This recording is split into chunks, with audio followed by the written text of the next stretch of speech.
যদি ভিতে রেসপন্স না পান, মানে ভার্বাল কমান্ডের রেসপন্স, মানে এটা জিসিএস এর আরো সিম্পলিফাইড ভার্সন। ভার্বালের যদি সেগুলো রেসপন্স হবে তখন পেশেন্টকে একটা পেন টু স্টিমুলাস দিতে হয়, ফোর হেডে বা এন্ডার ওয়াল অফ দ্য চেস্টে বা নেক অফ দ্য নেকে বা শোল্ডারে দিতে হয়। তাতে যদি পেশেন্ট রেসপন্স করে তাহলে পি পজিটিভ, তাতেও যদি না হয় তাহলে পেশেন্ট আনরেসপন্সিভ। তো সেক্ষেত্রে স্ট্রোক হয়েছে আপনাকে ধরে নিতে হবে এবং পেশেন্টকে স্ট্রোক রেডি হসপিটালে পাঠাতে হবে। সেখানে আমরা কী কাজ করি, সবার আগে একটা সিটি স্ক্যান করি। সিটি স্ক্যানে করার উদ্দেশ্য শুকিয়ে যাওয়া স্ট্রোক দেখা নয়, সিটি স্ক্যান করার উদ্দেশ্য হচ্ছে মাথার মধ্যে ব্লিড হয়েছে কিনা সেটা দেখা। যদি ব্লিড হয় তারও অস্ত্রোপচার আছে বা ওষুধের দ্বারা ম্যানেজমেন্টের ব্যবস্থা আছে। যদি শুকিয়ে যায় তারও চিকিৎসার ব্যবস্থা আছে। অনেক সময় যেটা বলছি ব্রেন স্টেমে স্ট্রোক হয়। তার সাথে এই নিউরোলজিক্যাল কথা বলছি বলে আর একটা জিনিস আমি একটু বলে দিই। স্পাইনের আজকালকার দিনে আমাদের প্রচুর হাঁটাচলা করতে হয়, ঠিক আছে। আগেকার দিনে লোকজন গায়েগঞ্জে থাকতো, মাঠে ঘাটে হাঁটতো, কংক্রিটের রাস্তায় মার্বেলের ফ্লোরে হাঁটার অভ্যাস ছিল না, ফলে মানুষের অর্থোপেডিক সমস্যাগুলো কম ছিল। এখন মানুষকে প্রচুর হাঁটাচলা করতে হয় এবং হার্ড সার্ফেসে হাঁটাচলা করতে হয়, ফলে অ্যাপ্রোপ্রিয়েট জুতো না পরলে একটা বয়সের পর মানুষের নি হিপ স্পাইনে প্রবলেম আসতে বাধ্য হবেই হবে। ফিজিওথেরাপি করাতে লাগে, স্পাইনের এমআরআই করাতে হয়, তারপর দরকার বুঝে স্পাইনের অস্ত্রোপচারও করা হয়, যেটাও আপনারা স্বাস্থ্যসাথী প্রকল্পের আওতায় পাবেন এবং আমাদের হসপিটালে রোজ ঝুড়ি ঝুড়ি কেস হচ্ছে। আপনাদের যদি কারোর কোনো কোয়েশ্চেন থাকে একবার আমাকে করতে পারেন, আমি উত্তর দেবো।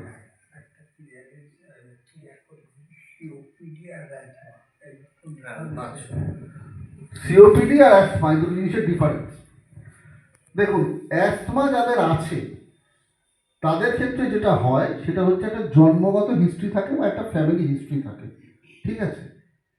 অ্যাসমা সিওপিডির ডিফারেন্স হচ্ছে অ্যাসমাতে টার্মিনাল ব্রঙ্কিওলগুলো একদম সরু সরু হয়ে যায়, মানে আপনার বাইরে থেকে হাওয়া ঢুকছে না।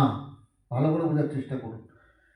আপনি যদি ইনহেলার দেন, নেবুলাইজার দেন, প্রপার অ্যান্টিবায়োটিক দেন এবং অ্যালার্জির কারণটা বা অ্যাটোপিক কারণটাকে যদি সরিয়ে দিতে পারেন, অ্যাসমা ইজ কিউরেবল।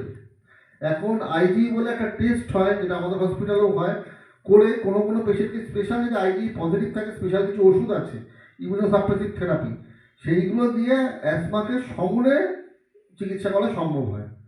কিন্তু আপনাকে তো পেশেন্ট এসে বলবে না যে আমার অ্যাসমা আছে বা সিওপিডি আছে।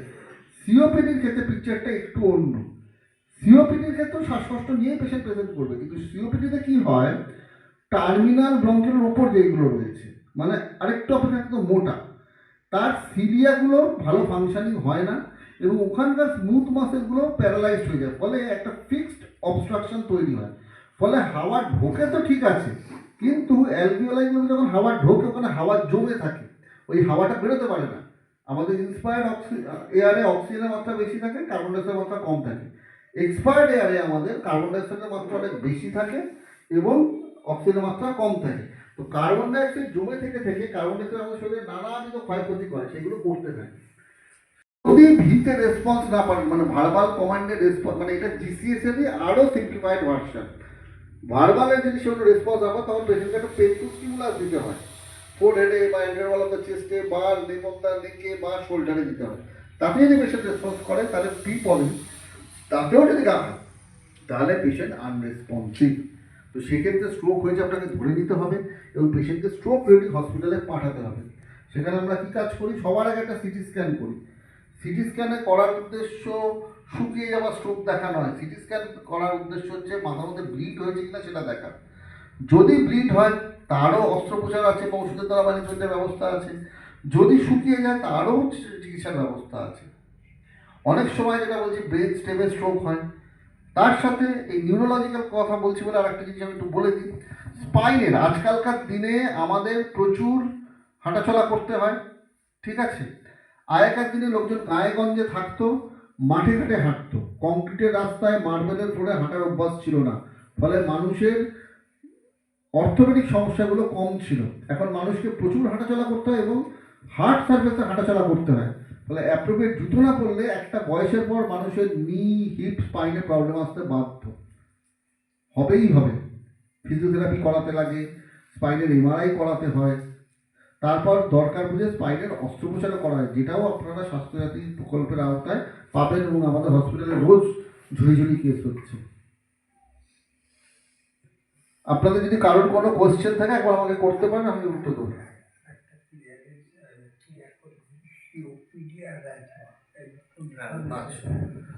সিওপিডি আর অ্যাসমা এই দুটো জিনিসের ডিফারেন্স।